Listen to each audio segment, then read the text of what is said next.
सर्वप्रथमे अमानकर परित्राणकर्ता प्रभु श्रीकृष्ण नाम पिता ईश्वर धन्यवाद हो आमेन। 2024 वर्ष द्वादश मासर त्रयोदश दिन प्रातकालीन सभारे उपस्थित ईश्वर दास दासीगण और समस्त ख्रीष्ट विश्वासी विश्वासिनी भाई भौणी मानू मोर अनेक अनेक शुभेच्छा सह ख्रीष्टीय नमस्कार। Praise the Lord. नमस्कार। Hallelujah. Praise the Lord. Hallelujah. ईश्वरंकर गौरव हो। प्रभुंकर आगमनर विलंब हेतु प्रभु आमको एक अपूर्व सुजोग दे अछंती। आ ये सुजोग अति सकाळु ताहांकर पवित्र उपस्थिति रे बसी प्रथम प्राथमिक आहार स्वरूपे आज दिनर प्रयोजनीय आहार आत्मिक जीवन अभिवृद्धि निमंते आत्मिक आहार प्रभु आमको देवा पाए प्रस्तुत अछंती एवं से आहार ग्रहण करिया पाए भोजन करिया पाए हमने समस्ते समवेत होई अछु। तेणु मो प्रभु को धन्यवाद दूची एवं धन्यवाद दूची कमिटी को आ से माने चिंता करी आज दिन पाए ईश्वर को वाक्यरो संक्षिप्त चिंताधारा बा ईश्वर को वाक्यरो केतेटी वाक्य को अपना निकट रे उपस्थापन करिया पाए कहवा निमंते सुजोग देइथिबारो कमिटी को मध्य मो धन्यवाद कमिटी सदस्य समस्त को धन्यवाद ज्ञापन करे। Praise the Lord. तेबे आज दिनर ध्यान निमंते ईश्वरंकर वाक्य जहा लेखा जाए ताहा जे हमन अध्ययन करू रोमियो मंडली निकट को प्रेरित पाउलंकर पत्र तार 9 पर्व 27 एवं 28 पद को हमने अध्ययन करू हमन मध्यरु कहि जणे अध्ययन करिबारे सहाय्य करिवे। रोमियो 9 पर्व तार 27 एवं 28 पद।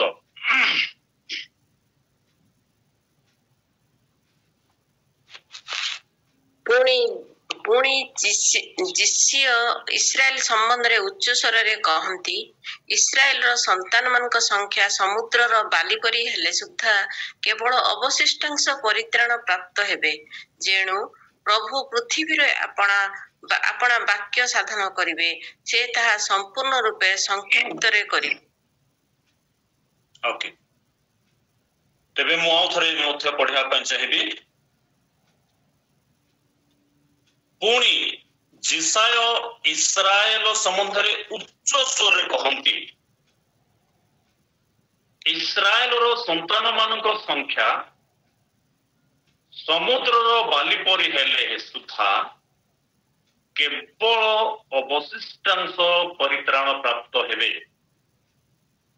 जेणु प्रभु पृथ्वी रे अपना वाक्य साधन करिवे से ताहा संपूर्ण रूपे संक्षिप्त रे करिवे।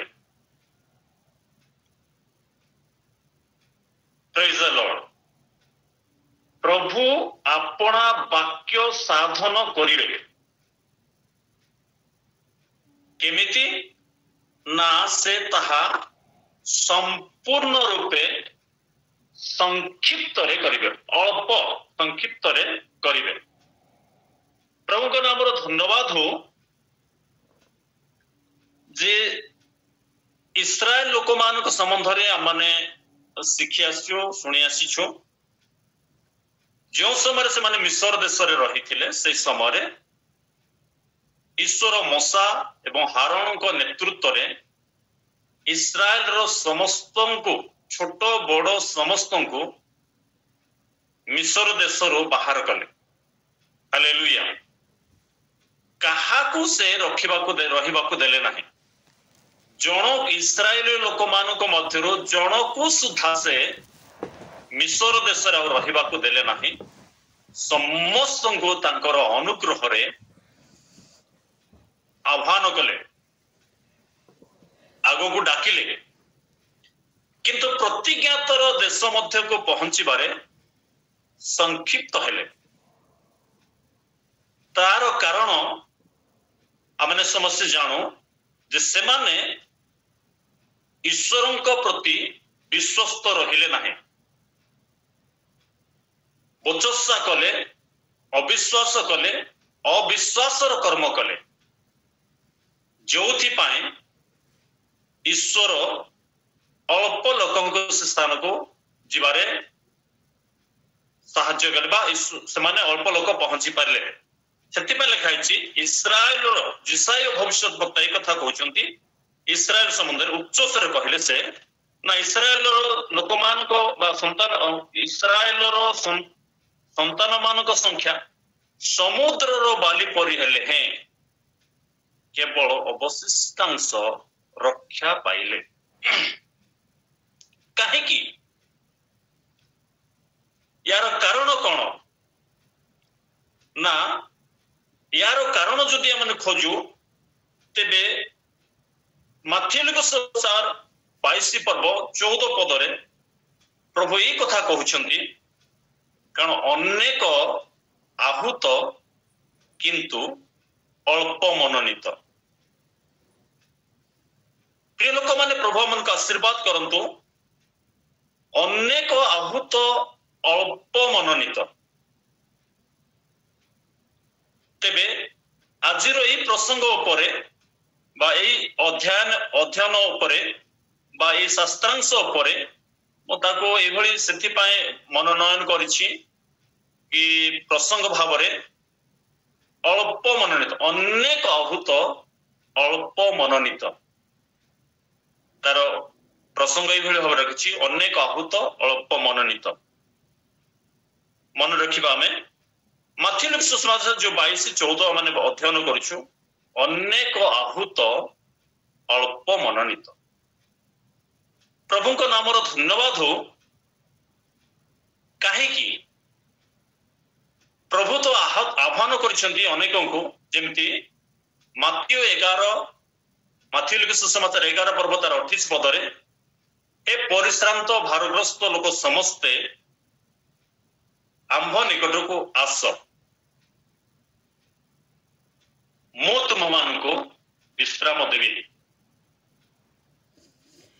गीत संहिता 50 पर्व 1 पदरे अच्छी परमेश्वर सूर्यर उदय स्थान तहिर अस्त स्थान पर्यंत से पृथ्वी को आह्वान करुछंती हालेलुया प्रेज द लॉर्ड प्रभु का नाम धन्यवाद हो आह्वान से पृथ्वीस्थ समस्त लोक को आह्वान करिछंती सूर्यर उदय स्थान तहिर अस्त स्थान पर्यंत समस्त जाति धर्म निर्विशेष समस्त को आह्वान करिछंती 11-28 माथ्यु देखिलु परिश्रांत भारग्रस्त लोक चिंतार अच्छी दुखर अच्छी परिश्रांत थकी पड़ी एमती लोक मान धूली से लोक मान पड़ी राजा मान से आह्वान कर विश्राम देवा निमंते तेज जदि ये आह्वान थिबा सत्वे अल्प लोक मनोनीत कहीं होती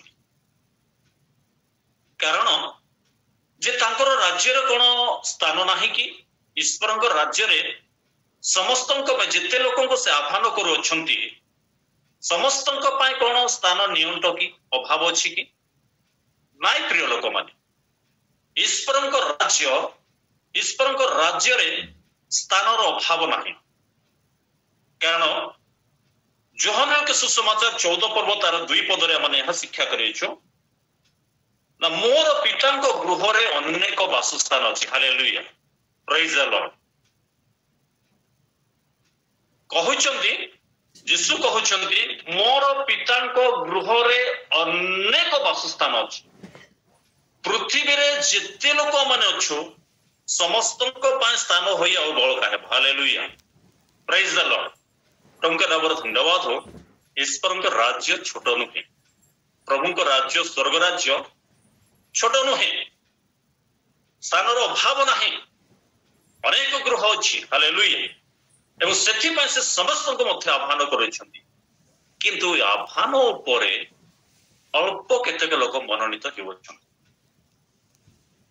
कहीं ना मुझे गोटे छोट उदाहरण कहना चाहिए ईश्वर वाक्य प्रथम सामुएल तार 16 पर्व 7 पदरु 1 पदरु आम अध्ययन कले समस्त वृत्तांत मैंने जानू किंतु 7 पदरु 12 पद मध्य से समय भविष्य वक्ता सामुएल को ईश्वर आह्वान कर डाकिले एवं कहले जे इस्राएल मध्य गोटे राजा नियुक्ति निमंते जिसीर गृह को जाओ एवं जिसीर पुत्र मान मध्य मु जन को देखी मनोनयन कर जन को तुम्हें राजा अभिषेक तो सामुएल जो जिसु परिवार को गले गृह को गले से जिसुर सब पुओ को 8 पुओ को डाकिले अवश्य शेष दाऊद अच्छा 7 पुत्र समस्ते आसते कहले समस्त को आस पवित्र हो एवं बलिदान उत्सर्ग करिबारे मो सहित समस्त को से आह्वान कले हालेलुया किंतु 8 पुत्र मध्यरु दाऊद ही मनोनीत हेले प्रेज द लॉर्ड काहे कि प्रभु बड़ को अग्राह्य करती छोट को ग्राह्य करती से प्रकार नुहे किंतु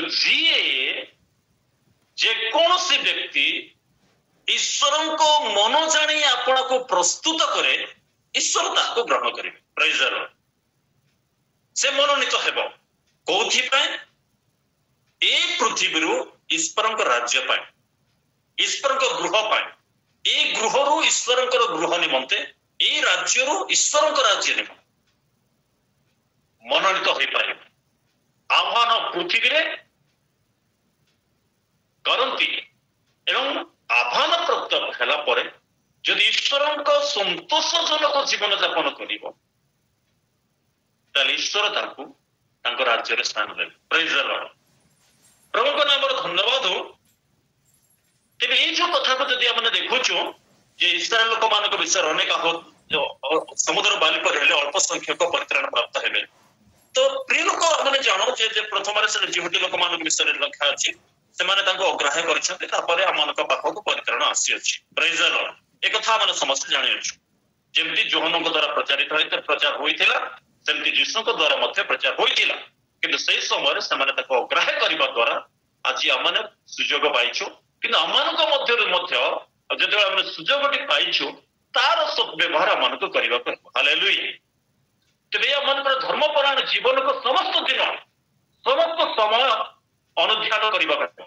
समस्त दिन ईश्वर को भय आम को बचा हालेलुया प्रभु के नाम धन्यवाद हो कारण समस्त दिन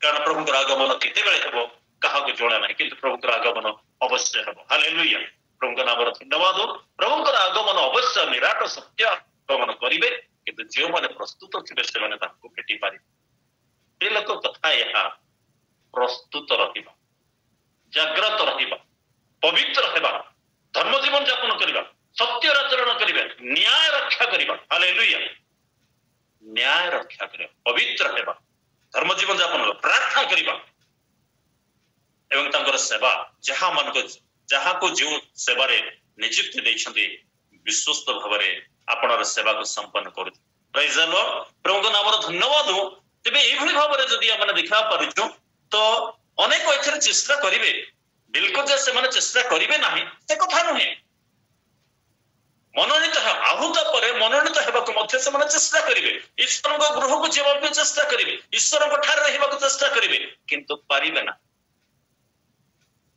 जेमिति माथिल के सुसमाचार 7 पर्व तार 13 और 14 पद जदि के पाइबे तेबे पढ़ी देबे कि माथ्यू 7 तार 13 और 14 पद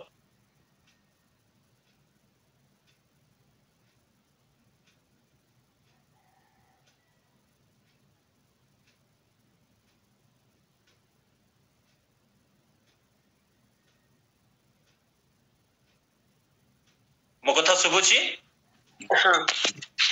संकीर्ण द्वार दे प्रवेश कर कारण सर्वनाश को घेनिजिबा द्वार ओसार और पथ प्रशस्त पुणी ताहा दे प्रवेश करिबा लोके अनेक आउ जीवन को घेनिजिबा द्वारा संकीर्ण और पथ दुर्गम पुणी ताहार संधान पाइबा लोके अल्प ओके तेबे ईश्वर को राज्य रे स्थान नाही से कथा नुहे वैश्वर लोक मान को समस्त को जो मान को आह्वान कर मनोनीत कर अक्षम से कथा नुहे किंतु अनेक लोक एथरे जीवा पाए मध्य चेष्टा करेंगे किंतु पारिबे नाही केमिति हमने देखा परछो सेथि पाए प्रभु हमन को या इंस्ट्रक्शन दोछंदी ए संकेत दौरान वाक्य मन दान कर स्मर पवित्र आत्मा ईश्वर मन को मन पकई दौरान हालेलुया। तो ये जगत रहु रहु से कथा कहते संकीर्ण द्वार दे प्रवेश कर, कारण जीवन को घेनी जीवा द्वार संकीर्ण और पथ दुर्गम। जीवन को घेनी जीवा द्वार संकीर्ण और पथ दुर्गम, किंतु कमांड आदेश ईश्वर आज्ञा एक कथा से कहते संकीर्ण द्वार दे प्रवेश कर। Praise the Lord. कारण अनेक लोक सर्वनाश को घेनी जीवा द्वार प्रशस्त लोक से जीवाई पसंद करेंगे आ जीवे केवल जो मैंने ईश्वर को जानी ना से केवल जीवे से कथा नुहे, जो मैंने आहूत से मध्य अनेक प्रशस्त रास्तार जीवे। आहूत लोक मान प्रशस्त रास्तार जीवाई किसी असुविधा से ठेला पेलार पहुंचे, किंतु संकीर्ण द्वार दे जीवाई सतर्कता अवलंबन करने। हालेलुया। प्रभु नाम धन्यवाद। सतर्कता समस्त दिन सतर्कता जाग्रत सचेतन हो द्वार दिया मन को जीवा कह, ये रास्ता दिया मन को जीवा कह जो रास्ता रे यीशु निजे चली। हालेलुया। प्रभु का नाम धन्यवाद। कारण अनेक चेष्टा करिवे पारिबे नाही। जहाँ लिखा अच्छी लूक 13 पर्व 24 एवं 25 पद। लूक 13 24 एवं 25 कई जन पढ़े।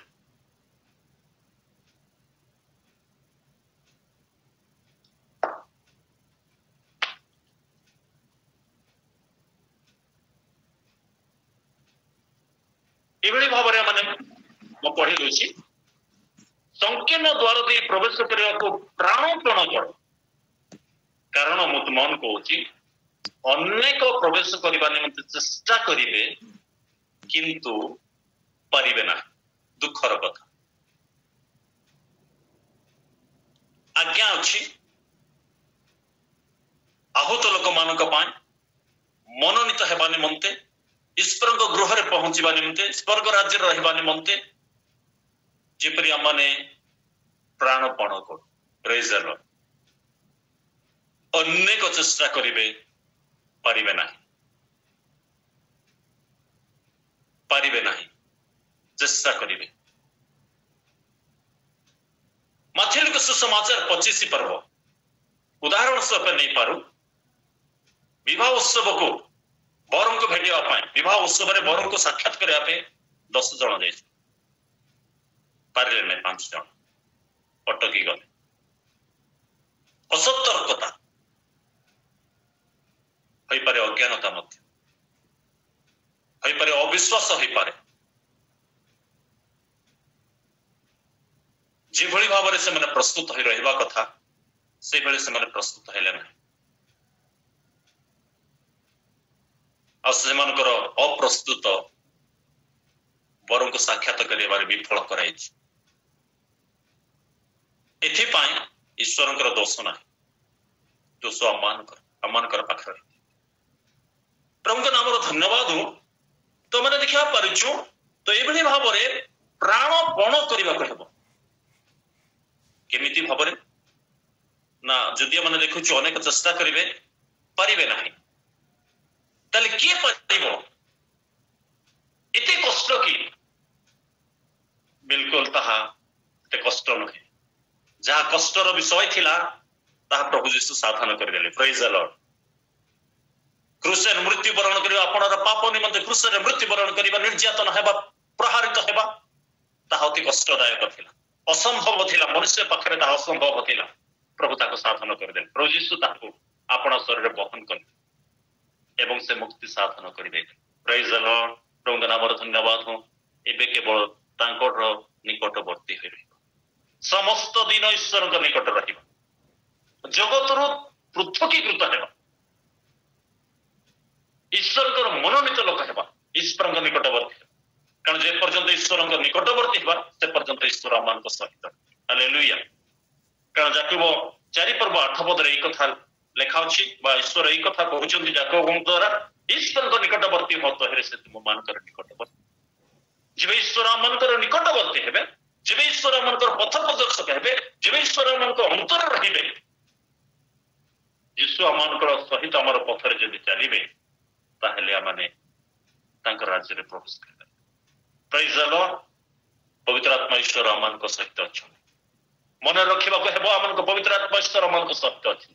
ଦୁଃଖରେ ଅଛନ୍ତି, ସୁଖରେ ଅଛନ୍ତି, ରୋଗ ସମୟରେ ଅଛନ୍ତି, ଅଭାବ ସମୟରେ ଅଛନ୍ତି, ସମୃଦ୍ଧି ସମୟରେ ମଧ୍ୟ ଅଛନ୍ତି, ଭଲ ସମୟରେ ମଧ୍ୟ ଅଛନ୍ତି। ଅନୁକୂଳ ପରିସ୍ଥିତିରେ, ପ୍ରତିକୂଳ ପରିସ୍ଥିତିରେ ଈଶ୍ୱର ଏବଂ ପବିତ୍ର ଆତ୍ମା ଈଶ୍ୱର ଆମମାନଙ୍କ ସହିତ ଅଛନ୍ତି। ଯଦି ମନେ ପକାଉ, ତାହେଲେ ଆମେ ସେ ଧର୍ମ ପଥରେ ଯାଇପାରିବା। ପ୍ରେଜ୍ ଦ ଲର୍ଡ, ହାଲେଲୁୟା। ପ୍ରଭୁଙ୍କ ନାମର ଧନ୍ୟବାଦ ହଉ। ଏଇ ଦିନ ମାନଙ୍କରେ ଆମେ ଈଶ୍ୱରଙ୍କ ସନ୍ତୋଷଜନକ ଜୀବନ ଯାପନ କରିପାରିବା, ଯେମିତି ଈଶ୍ୱରଙ୍କର ଶାନ୍ତି ଆମେ ପ୍ରାପ୍ତ କରିପାରିବା। ଅଶାନ୍ତି ପୃଥିବୀରେ ଚତୁଃପାର୍ଶ୍ୱରେ ଅଶାନ୍ତି ଅଛି, କିନ୍ତୁ ଅଶାନ୍ତି ପୃଥିବୀରେ ମଧ୍ୟ ଆମେ ଈଶ୍ୱରଙ୍କ ସନ୍ତୋଷ ଜୀବନ ଯାପନ କରିପାରିବା। ଲୋକ 2:14 ପଦରେ ଉର୍ଦ୍ଧ୍ୱ ଲୋକ ଈଶ୍ୱରଙ୍କର ମହିମା, ପୃଥିବୀରେ ତାଙ୍କର ସନ୍ତୋଷ ପତ୍ର ମନୁଷ୍ୟମାନଙ୍କ ମଧ୍ୟରେ ଶାନ୍ତି। ହାଲେଲୁୟା। ପ୍ରଭୁଙ୍କ ନାମର ଧନ୍ୟବାଦ। ଆଜି ଈଶ୍ୱରଙ୍କର ଶାନ୍ତି ଆମମାନଙ୍କ ଜୀବନରେ ଅନୁଭବ କରୁ, ଆମେ ସମସ୍ତେ ଅନୁଭବ କରୁ। এই দিন ମାନଙ୍କରେ ଈଶ୍ୱରଙ୍କର ଶାନ୍ତି ଆମମାନଙ୍କ ଜୀବନରେ ଅନୁଭବ କରୁ, ଆମଙ୍କର ପରିବାର ଅନୁଭବ କରୁ, ଆମଙ୍କର ଅନୁଷ୍ଠାନରେ ଅନୁଭବ କରୁ, ଆମଙ୍କର ମଣ୍ଡଳୀରେ ଅନୁଭବ କରୁ। ହାଲେଲୁୟା। କାରଣ ଈଶ୍ୱରଙ୍କର ଶାନ୍ତି, ଉର୍ଦ୍ଧ୍ୱ ଲୋକରେ ଈଶ୍ୱରଙ୍କର ମହିମା, ପୃଥିବୀରେ ତାଙ୍କର ସନ୍ତୋଷ ପାତ୍ର ମନୁଷ୍ୟମାନଙ୍କ ମଧ୍ୟରେ ତାଙ୍କର ଶାନ୍ତି। ଈଶ୍ୱରଙ୍କର ଶାନ୍ତି ଆମେ ଅନୁଭବ, ଈଶ୍ୱରଙ୍କର ଶାନ୍ତି କେତେବେଳେ ଅନୁଭବ କରିବା ନା ଯେତେବେଳେ ଆମେ ଈଶ୍ୱରଙ୍କର ନିକଟରେ ରହିବା, ସେତେବେଳେ ଆମେ ଈଶ୍ୱରଙ୍କର ଶାନ୍ତିକୁ ଅନୁଭବ କରିପାରିବା। କାରଣ ସମୟ ଅତି କମେଇ ଆସିଲାଣି, ପ୍ରଭୁଙ୍କର ଆଗମନ ସମୟ ଅତି ନିକଟବର୍ତ୍ତୀ। ତ ଏଇ ଦିନ ମାନଙ୍କରେ ସତର୍କତା ଅବଲମ୍ବନ କରିବାକୁ, କାରଣ ପ୍ରଭୁଙ୍କ ବାକ୍ୟ ଲେଖା ଅଛି, ଆମେ ୟାକୁ ହାଲୁକା ମନେ କରିବା ନାହିଁ, କିନ୍ତୁ ଆମେ ତାକୁ ଗୁରୁତ୍ୱପୂର୍ଣ୍ଣ ବୋଲି ମନେ କରିବା, ବିଶେଷ ବୋଲି ମନେ କରିବା। କାରଣ ଏମିତି ଗୋଟେ ସମୟ ଆସୁଛି, ପ୍ରିୟ ଲୋକମାନେ, ଲୁକ 17 ପର୍ବ 34, 35, 36 ପଦରେ এই কথা লেখা ଅଛି, 2 ଜଣ ସ୍ତ୍ରୀ ଏକାଠି ଚକି ବସିଥିବେ, 2 ଜଣ ପୁରୁଷ କିମ୍ବା ସ୍ତ୍ରୀ ହଉ କ୍ଷେତରେ କାମ କରୁଥିବେ, 2 ଜଣ ସ୍ୱାମୀ ସ୍ତ୍ରୀ ହୁଅନ୍ତୁ, ଭାଇ ଭଉଣୀ ହୁଅନ୍ତୁ କିମ୍ବା ସାଙ୍ଗସାଥୀ ହୁଅନ୍ତୁ, 2 ଜଣ ଗୋଟିଏ ଶଯ୍ୟାରେ, କିନ୍ତୁ ଜଣକୁ ଗ୍ରହଣ କରାଯିବ, ଜଣକୁ ପରିତ୍ୟାଗ କରାଯିବ। ଏମିତି ସମୟ ଆସୁଛି, ଏ ସମୟ ଆସୁଛି, ଆଉ ଏ ସମୟ ମନୁଷ୍ୟ କେବେ ତାକୁ ନିର୍ଦ୍ଧାରଣ କରିପାରେ ନାହିଁ, ମନୁଷ୍ୟ ତାକୁ ବାରିପାରେ ନାହିଁ, ଭାଗ କରିପାରେ ନାହିଁ। କିଏ ସେ? ଉଠାଇ ଯିବା ଲୋକ କିଏ? ରହିଯିବା ଲୋକ କିଏ? କହି ନ ପାରୁ। ବେଳେ ବେଳେ କାର୍ଯ୍ୟକଳାପ ଦେଖିବା ଦ୍ୱାରା, ସେମାନଙ୍କର ବିଶ୍ୱାସ ଜୀବନକୁ ଦେଖିବା ଦ୍ୱାରା ଅନୁମାନ କରାଯାଇପାରେ, ତେବେ ମଧ୍ୟ ଅନୁମାନ ସଠିକ ହେଇ ନପାରେ। କିନ୍ତୁ ଈଶ୍ୱର, ମନୁଷ୍ୟ କେବଳ ବାହାରେ ଦେଖେ, ଈଶ୍ୱର ଅନ୍ତଃକରଣ ଦେଖନ୍ତି। ଆଉ ଈଶ୍ୱର ସେଇଦିନ ସେଇ ଲୋକମାନଙ୍କୁ, ଯେଉଁମାନଙ୍କୁ ସେ ମନୋନୀତ, ସେଇମାନଙ୍କୁ ସେ ଉଦ୍ଧାନିତ କରେ। ହାଲେଲୁୟା। ପ୍ରଭୁ ଆପଣ ବାକ୍ୟ ଦେଇ ଆମମାନଙ୍କୁ ଆଶୀର୍ବାଦ କରନ୍ତୁ, ପ୍ରଭୁ ଆମମାନଙ୍କୁ ଆଶୀର୍ବାଦ କରନ୍ତୁ, ଆଶୀର୍ବାଦ କରନ୍ତୁ, ଆଶୀର୍ବାଦ କରନ୍ତୁ। ଆମେ ଯେପରି ଏଇ ଦିନ ମାନଙ୍କରେ ସେଇଭଳି ଆମେ ଜୀବନ ଯାପନ କରୁ। କାରଣ ପ୍ରଭୁ ସେଇଦିନ ଯଦି ମନୋନୀତ ଆହୁତ ଲୋକମାନଙ୍କୁ ମଧ୍ୟ ଅଗ୍ରାହ୍ୟ କରିବେ। ଯେ ପ୍ରକାର ଭାବରେ ଇସ୍ରାଏଲ ରାଜା ଭାବରେ ପ୍ରଥମ ପର୍ଯ୍ୟାୟରେ ସାଉଲଙ୍କୁ ମନୋନୟନ କଲେ, ମନୋନୀତ କଲେ, କିନ୍ତୁ ପରବର୍ତ୍ତୀ ସମୟରେ ସାଉଲକୁ ଅଗ୍ରାହ୍ୟ କଲେ, ଦାଉଦଙ୍କୁ ମନୋନୀତ କଲେ। ହାଲେଲୁୟା। ପ୍ରଭୁଙ୍କ ନାମର ଧନ୍ୟବାଦ ହଉ। ସାଉଲଙ୍କୁ ରାଜା ଅଭିଷେକ କଲେ, ଆହୁତ କଲେ, ମନୋନୟନ କଲେ, କିନ୍ତୁ ତାର ପରବର୍ତ୍ତୀ ସମୟରେ ସାଉଲକୁ ଉପାଡ଼ି ଫୋପାଡ଼ି ଦେଇ ଦାଉଦଙ୍କୁ ସେ ସ୍ଥାନରେ ରୋପଣ କଲେ। ହାଲେଲୁୟା। ଦାଉଦ ଈଶ୍ୱରଙ୍କ ମନୋରମ। କାରଣ ସାଉଲଙ୍କୁ ଏଥିପାଇଁ ଉପାଡ଼ିଲେ, ଅହଙ୍କାର ପାଇଁ ନୁହେଁ, କିନ୍ତୁ ସାଉଲ ଈଶ୍ୱରଙ୍କ ବାକ୍ୟର ବାଧ୍ୟ ହେଲେ ନାହିଁ, ମିଥ୍ୟାରେ ବଞ୍ଚିଲେ। ସେଥିପାଇଁ ଈଶ୍ୱରଙ୍କ ରାଜ୍ୟରେ ମିଥ୍ୟା ଅଧର୍ମ ପ୍ରବେଶ କରିବ ନାହିଁ। ଅଧର୍ମର ସ୍ଥାନ ନାହିଁ ଈଶ୍ୱରଙ୍କ ରାଜ୍ୟରେ। ଅଧର୍ମର ସ୍ଥାନ ନାହିଁ ତେବେ ଅଧର୍ମ ଈଶ୍ୱରଙ୍କ ରାଜ୍ୟକୁ ଯିବ ନାହିଁ। ପ୍ରିୟ ଲୋକମାନେ, ଏଇ ଦିନ ମାନଙ୍କରେ ପ୍ରଭୁ ଯଦି ଆମମାନଙ୍କୁ ଆହ୍ୱାନ କରିଛୁ, ନିଶ୍ଚୟ ଜଗତରୁ ଅନ୍ଧକାରର ମହାସୁଜାଲ ଆଲୋକ ମଧ୍ୟକୁ ଆହ୍ୱାନ କରିଅଛି। ଆମେ ତାଙ୍କର ଯୋଗ୍ୟ ଆଚରଣ, ମନୋନୀତ ଲୋକ ହୋଇ ରହୁ, ତାଙ୍କ ଗୃହରେ ରହୁ, ତାଙ୍କ ଗୃହରେ ରପିତ ହଉ, ପ୍ରାର୍ଥନାରେ ସମୟ ବିତ, ବିଶ୍ୱସ୍ତ ହେଉ, ଧର୍ମ ଜୀବନ ଯାପନ କରୁ, ସାଧୁତାରେ ବଞ୍ଚୁ, ପବିତ୍ର ହେଉ। ପବିତ୍ରତାରୁ ପବିତ୍ରତା ଆଡ଼କୁ ଅଧିକ ଗତି କରିବା, ପବିତ୍ରତାର ଅପବିତ୍ରତା ଆଡ଼କୁ କେବେ ଫେରିବା ନାହିଁ, ବାଟ ଭାଙ୍ଗିବା ନାହିଁ, ବାଟ ଭାଙ୍ଗିବା ନାହିଁ। ପ୍ରଭୁ ଆମ ସମସ୍ତଙ୍କର ସହବର୍ତ୍ତୀ ହୁଅନ୍ତୁ। ଅନେକ ଆହୁତ ଅଳ୍ପ ମନୋନୀତ, ସେ ଅଳ୍ପ ଲୋକଙ୍କ ଭିତରେ ମନୋନୀତ ପରିତ୍ରାଣ ପ୍ରାପ୍ତ ହେବା ଲୋକଙ୍କ ସଂଖ୍ୟା ଅତି ଅଳ୍ପ ବୋଲି ଯାହା କୁହାଯିବ। ତେବେ ଏଇଭଳି ଭାବରେ ଅନେକ ରହିଯିବେ, କିନ୍ତୁ ଯେଉଁମାନେ ମନୋନୀତ ସେମାନେ ଈଶ୍ୱରଙ୍କ ରାଜ୍ୟରେ ଗୃହୀତ ହେବେ। ପ୍ରଭୁ ଯେତେବେଳେ ଆଗମନ କରିବେ, ତୁରୀ ବାଜିବ, ସେ ସମୟରେ ଉଦ୍ଧାନିତ ହୋଇଯିବେ। ତେଣୁ ପ୍ରଭୁଙ୍କ ନାମର ଧନ୍ୟବାଦ ହଉ। ପ୍ରଭୁ ଏହି ସଂକ୍ଷିପ୍ତ ଚିନ୍ତାଧାରା ଉପରେ ଆମକୁ ଆଶୀର୍ବାଦ କରନ୍ତୁ। ତ ଆଜିର ପ୍ରସଙ୍ଗ ଅନେକ ଆହୁତ ଅଳ୍ପ ମନୋନୀତ, ଇସ୍ରାଏଲର ସଂଖ୍ୟା ସମୁଦ୍ରର ବାଲି ପରି ହେଲେ ହେଁ ଅବଶିଷ୍ଟାଂଶ ଲୋକ ପରିତ୍ରାଣ ପ୍ରାପ୍ତ। ସେଭଳି ଭାବରେ ଈଶ୍ୱରଙ୍କ ରାଜ୍ୟରେ ସ୍ଥାନ ନାହିଁ ସେ କଥା ନୁହେଁ। ଆମେ ସମସ୍ତ ବିଷୟ ଶୁଣିଅଛୁ। ଈଶ୍ୱରଙ୍କ ରାଜ୍ୟରେ ଅନେକ ବାସସ୍ଥାନ, ପ୍ରଭୁଙ୍କ ଗୃହରେ ଅନେକ ବାସସ୍ଥାନ ଅଛି ଏବଂ ସେ ଆହ୍ୱାନ କରୁଛନ୍ତି, କିନ୍ତୁ ତାଙ୍କର ଯୋଗ୍ୟ ଆଚରଣ କରୁଥିବା ଲୋକମାନଙ୍କୁ ସେ ତାଙ୍କର ରାଜ୍ୟରେ ଗ୍ରହଣ କରିବେ। ପ୍ରଭୁ ଗୌରବ ପାଆନ୍ତୁ। ସଂକ୍ଷିପ୍ତ ଚିନ୍ତାଧାରାରେ ଆଶୀର୍ବାଦ କରନ୍ତୁ। ଧନ୍ୟବାଦ। ଆପଣମାନେ ଆମ ପାଇଁ, ପରିବାର ପାଇଁ ଏବଂ ମାନଙ୍କର ସେବା କାର୍ଯ୍ୟ ନିମନ୍ତେ ପ୍ରାର୍ଥନା କରୁଛନ୍ତି ଏବଂ ପ୍ରାର୍ଥନା ମଧ୍ୟ କରୁଥିବେ। ମୋ ସାନ ଝିଅଙ୍କର ଦେହ ଟିକେ ଅସୁସ୍ଥ ଅଛି। ଗତକାଲି ଠାରୁ ରାତିରୁ ଆମେ ଟିକେ ହସ୍ପିଟାଲ ମଧ୍ୟ ରାତିରେ ଯାଇଥିଲୁ, ଆଉ ଥରେ ଘରକୁ ଫେରିଛୁ। ଆଉ ତାର ହଠାତ୍ ଖାଇବାର ଟିକେ ଢିଲା କରି ସେଥିପାଇଁ ତାର ଗ୍ୟାଷ୍ଟ୍ରିକ ବଢିଗଲା। ଆଉ ସେ ଗ୍ୟାଷ୍ଟ୍ରିକ ଶରୀରରେ ବିଚ୍ଛୁରିତ ହେବା ଦ୍ୱାରା ସେ ରାତିରେ କଷ୍ଟ ପାଉଥିଲା। ହସ୍ପିଟାଲ ଗଲୁ, ତାପରେ ଇଞ୍ଜେକ୍ସନ ଡାକ୍ତର ତାକୁ ଦେଖିଲେ ଏବଂ ଟ୍ରିଟମେଣ୍ଟ କରି ଇଞ୍ଜେକ୍ସନ ଦେଲେ, ଔଷଧ ମଧ୍ୟ ଦେଇଛୁ। ଖାଇବା ଦ୍ୱାରା ରାତିରେ ସେ ଭଲରେ ଶୋଇଛି। ପ୍ରଭୁ ଆଶୀର୍ବାଦ କରନ୍ତୁ। ତା ପାଇଁ ମଧ୍ୟ ବିଶେଷ ଭାବରେ ପ୍ରାର୍ଥନା କରୁ ଏବଂ ମୋ ସ୍ତ୍ରୀଙ୍କ ପାଇଁ ପ୍ରାର୍ଥନା କରୁଥିବେ, ଟିକେ ଆମ ପାଇଁ ପ୍ରାର୍ଥନା କରୁଛନ୍ତି। ଆଉ ମୋ ସ୍ତ୍ରୀ, ମୋ ଶ୍ୱଶୁରଙ୍କର ବିୟୋଗରେ ମୋ ସ୍ତ୍ରୀ ମଧ୍ୟ ଟିକେ ଦୁଃଖରେ ଅଛନ୍ତି। ତାଙ୍କ ପାଇଁ ମଧ୍ୟ ଦୟାକରି ପ୍ରାର୍ଥନା, ଶାନ୍ତି ଏବଂ ସାନ୍ତ୍ୱନା ପାଇଁ ମଧ୍ୟ ପ୍ରାର୍ଥନା କରୁ। ପ୍ରଭୁ ଆମ ସମସ୍ତଙ୍କୁ ଆଶୀର୍ବାଦ କରନ୍ତୁ। ଆମେନ୍।